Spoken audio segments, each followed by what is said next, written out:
주시는 말씀은 에스라 9장 구약성경 723쪽에 있습니다.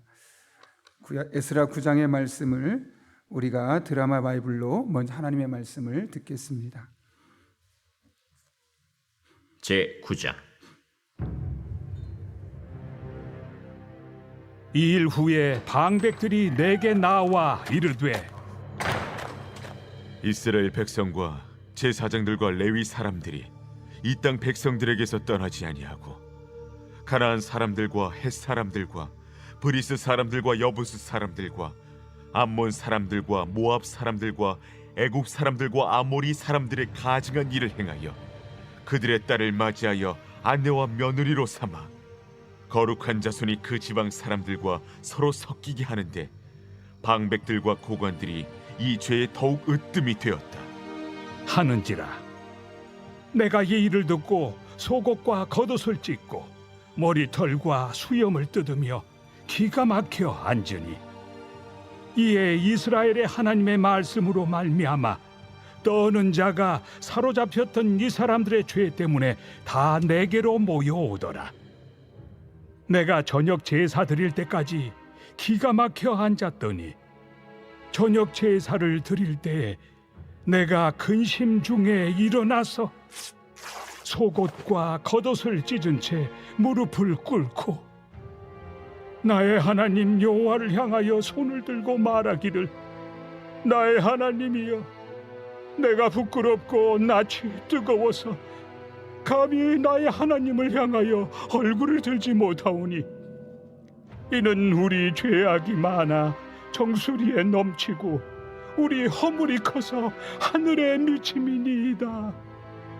우리 조상들의 때로부터 오늘까지 우리의 죄가 심하매 우리의 죄악으로 말미암아 우리와 우리 왕들과 우리 제사장들을 여러 나라 왕들의 손에 넘기사 칼에 죽으며 사로잡히며 노략을 당하며 얼굴을 부끄럽게 하심이 오늘날과 같으니이다.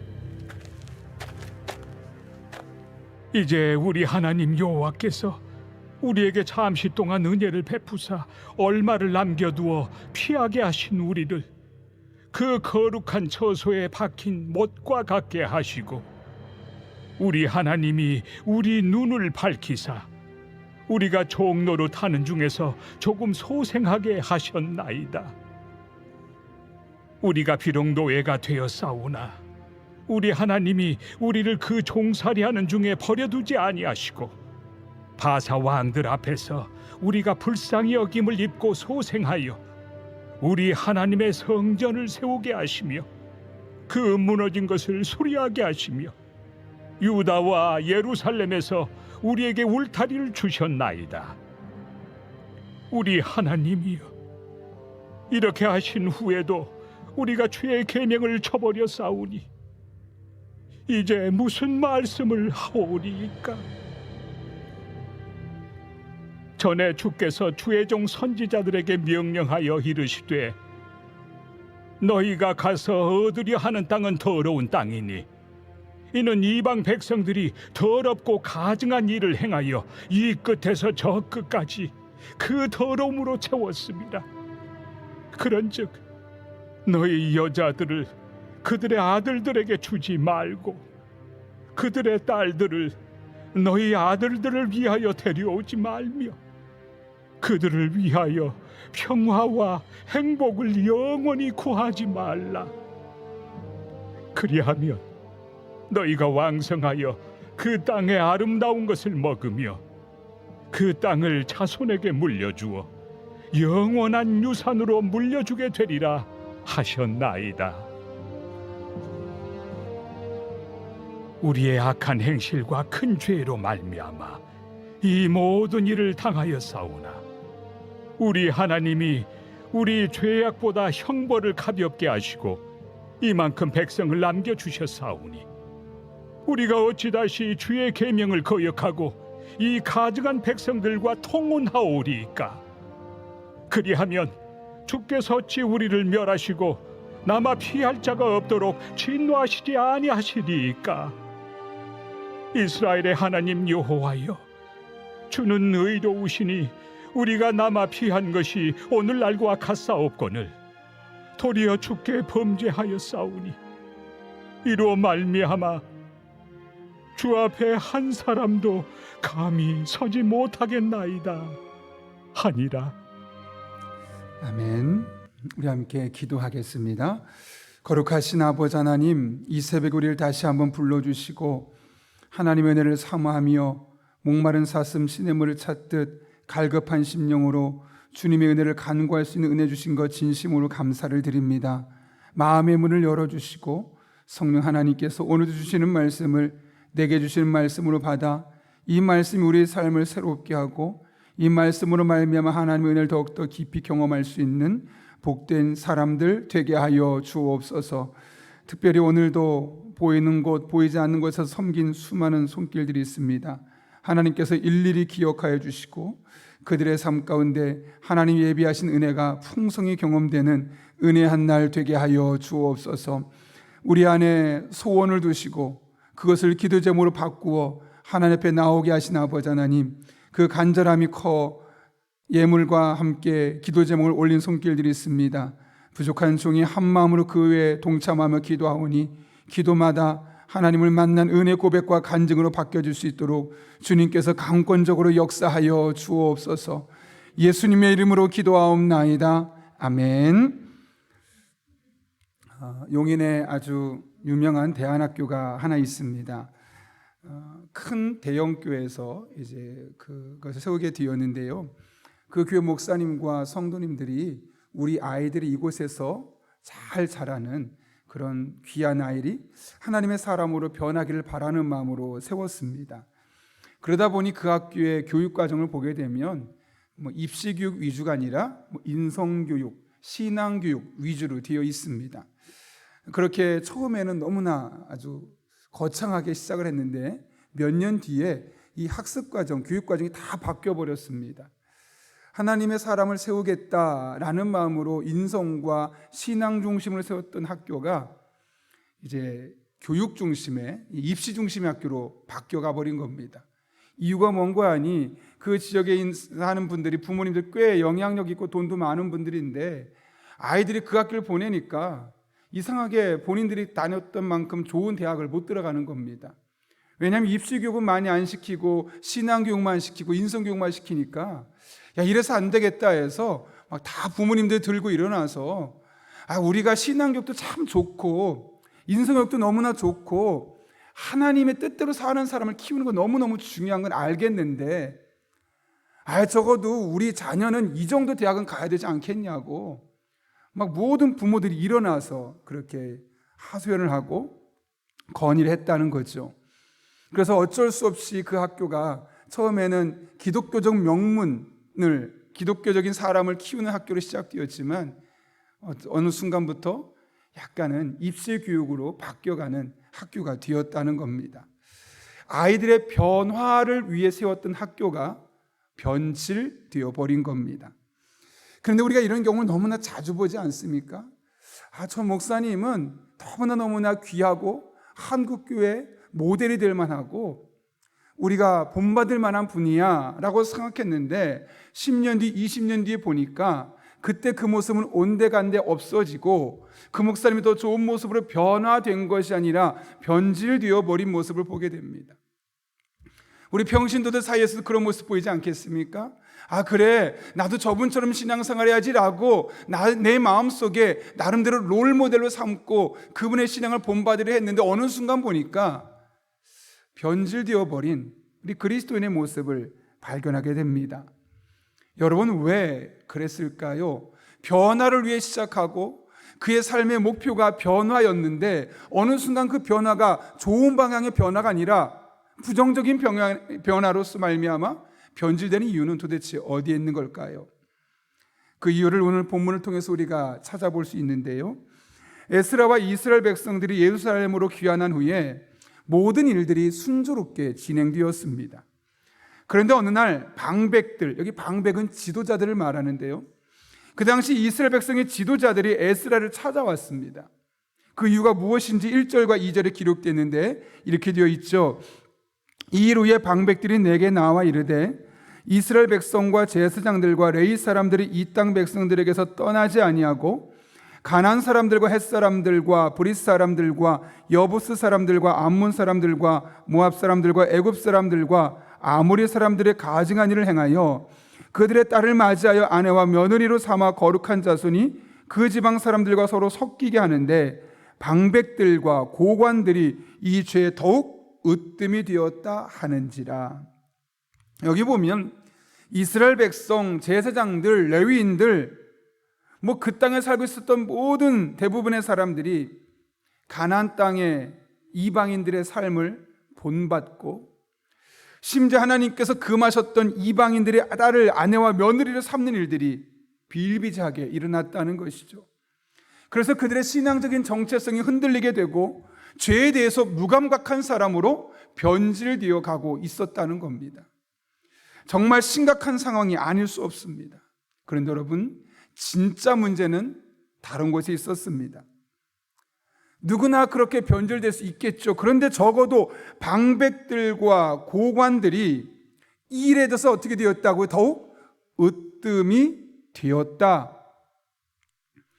여러분, 다른 사람들이 잘못된 판단으로 어리석은 행동을 하면 그것을 꾸짖고 그렇게 하면 안 된다고, 이 길이 바른 길이라고, 이렇게 해야 한다고 바른 길을 제시하고 오히려 뒤에서 그들을 인도해야 할 방백들과 고관들이 이와 같은 일에 더욱더 으뜸이 되어 있었다는 것.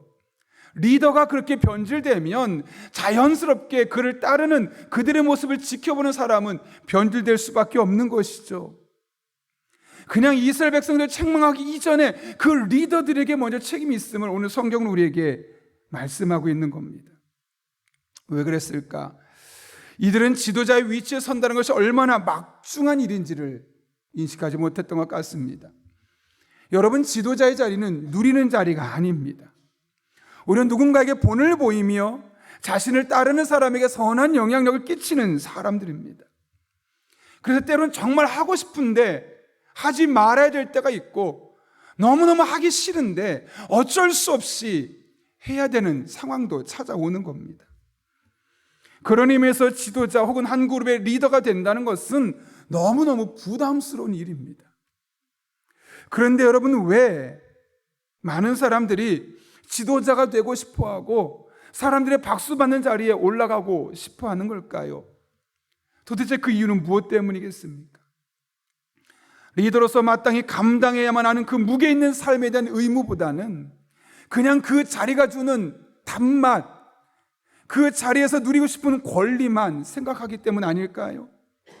리더의 고민과 스트레스가 무엇인지를 생각해 보지 않고 그것을 감당을 하기보다는 그냥 그 영광스러운 순간만 탐하기 때문에 그 자리를 갔는데 막상 그 자리에서 자기가 마땅히 감당해야 할 일은 하지 않게 되는 것이죠. 미안하지만 이런 사람들은 리더가 되면 안 됩니다. 이런 사람들이 가정에서 리더 역할을 하면 가정이 불화하게 됩니다. 이런 사람이 직장에서 리더가 되면 그 부서가 흔들립니다. 이런 사람이 교회에서 리더가 되면 교회가 교회답지 않은 모습으로 변질되어 가는 겁니다. 리더는 본이 되는 삶을 천직으로 여기는 사람이 되어야 합니다. 무엇보다 하나님을 본받고 그 모습을 다른 사람에게 직접적, 간접적으로 보여줄 수 있는 사람이 리더가 되어야 하는 것이죠. 그럴 때 그 사람의 리더로 있는 공동체가 든든히 세워지게 되어 있고, 그 공동체로 말미암아 이 세상은 하나님 영광을 바라보고 하나님이 어떤 분인지, 그리스도인이 어떤 사람들인지, 예수 믿는다는 것이 어떤 것인지를 제대로 볼 수 있게 되는 겁니다. 바라기는 우리 교회 모든 리더들은, 저를 비롯하여 우리 모든 리더들은 그런 리더가 될 수 있기를, 또 우리 멤버들은 본인이 속해 있는 그 그룹의 리더가 그런 리더가 될 수 있기를, 아니 또한 스스로가 잘 준비되어서 나중에 그런 리더가 될 수 있기를 주님 앞에 기도할 수 있기를 바랍니다.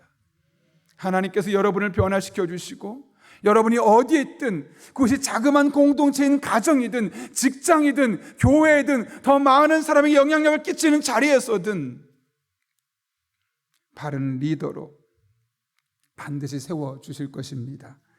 그런 은혜가 1차적으로 저에게 그리고 여러분 한 분 한 분에게 경험될 수 있기를 예수님의 이름으로 축원합니다. 그런데 여러분, 오늘 본문을 보면서 뭔가 이상하다는 생각해 보지 않았습니까? 왜 다른 사람보다 모범적인 삶을 살아야 하는 지도자들이 죄 짓는 일에 으뜸이 되었을까 하는 부분입니다. 왜 그 당시에 가장 중심을 이루고 흔들리지 않아야 될 사람들이 가장 많이 변질되었을까? 왜 그랬을까요?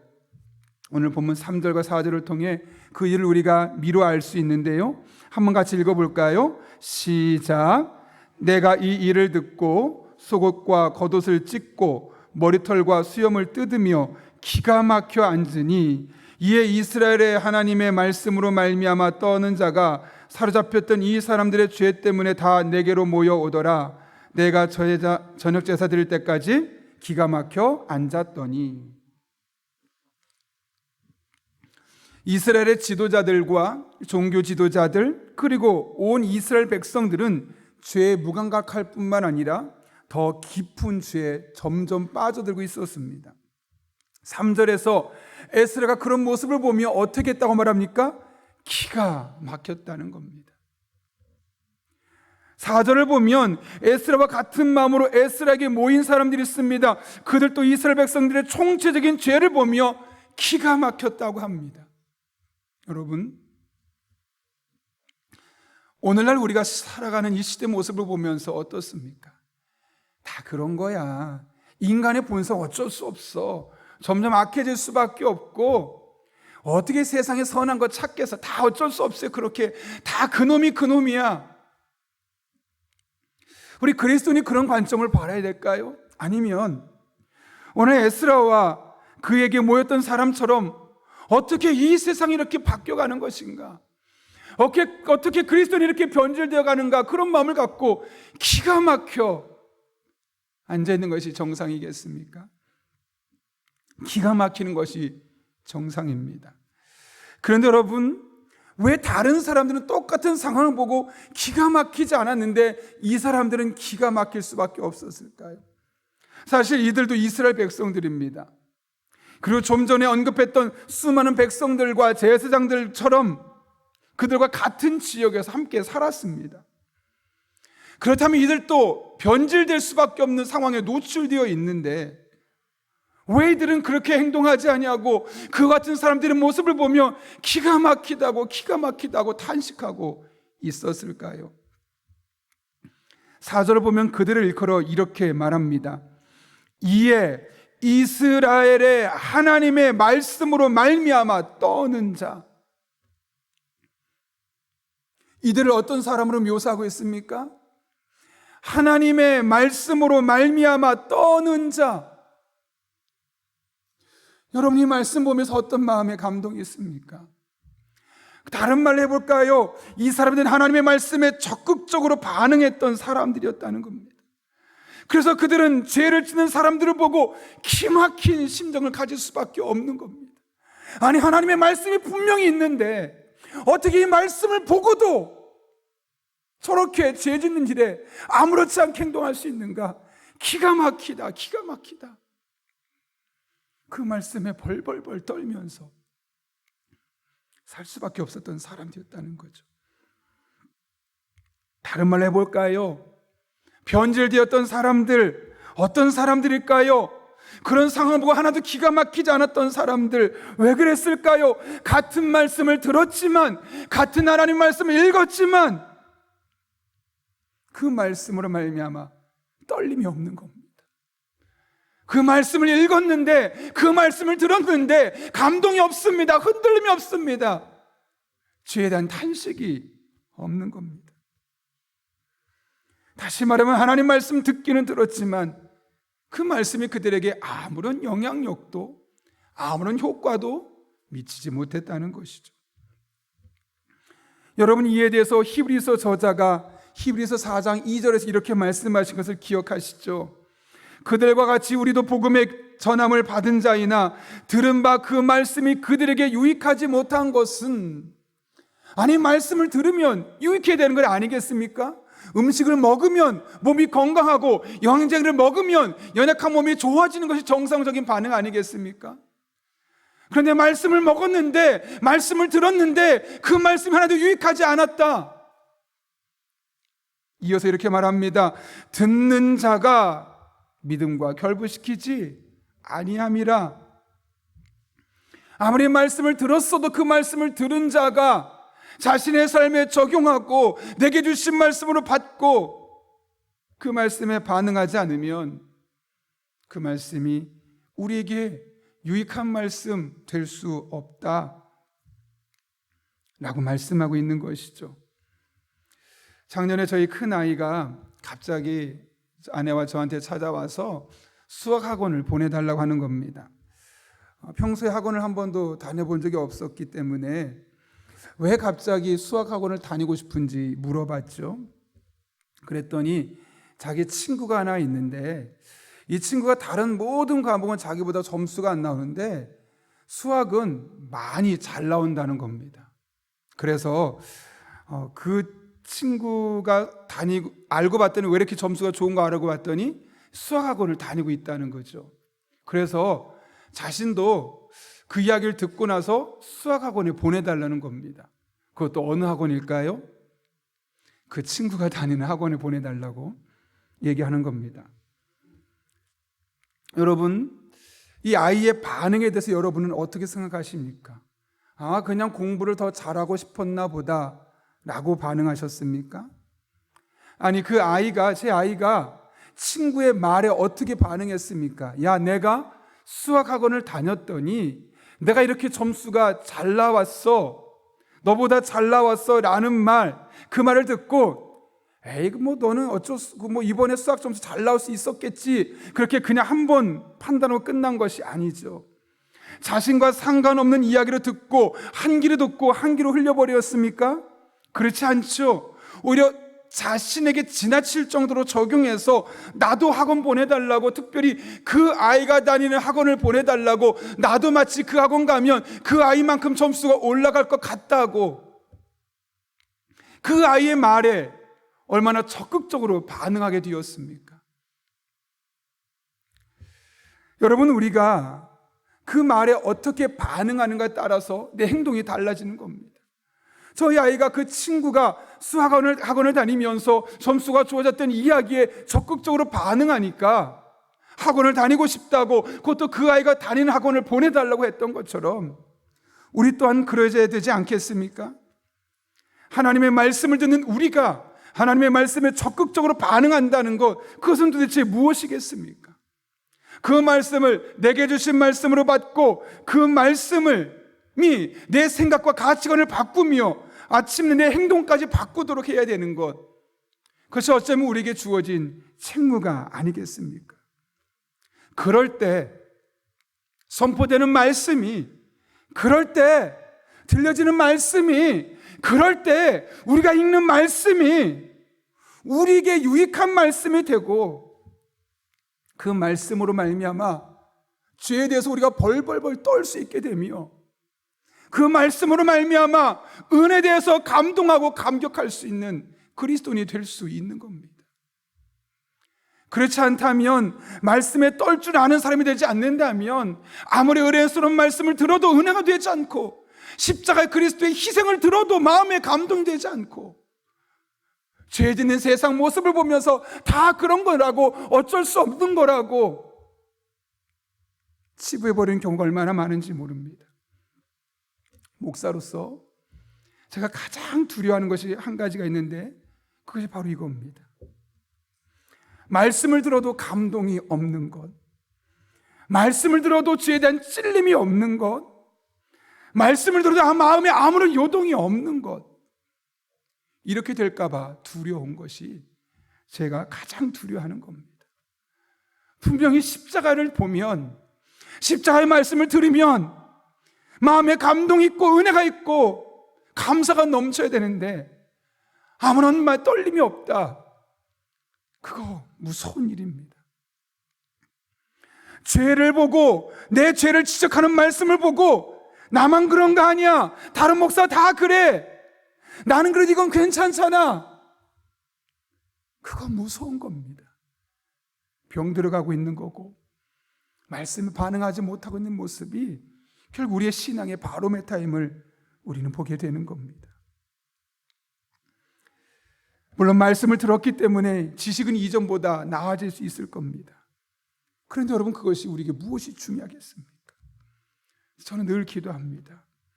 은혜와 하나님의 사랑에 감동할 줄 아는 목사, 경고의 말씀에 벌벌 떨 줄 아는 목사, 그런 목사가 될 수 있게 해달라고 늘 기도하고 있습니다. 이 시간 부탁드리기를, 제가 그런 목사가 될 수 있도록 기도해 주시기를 부탁합니다. 그리고 가능하면 여러분을 위해서도 늘 그렇게 기도하십시오.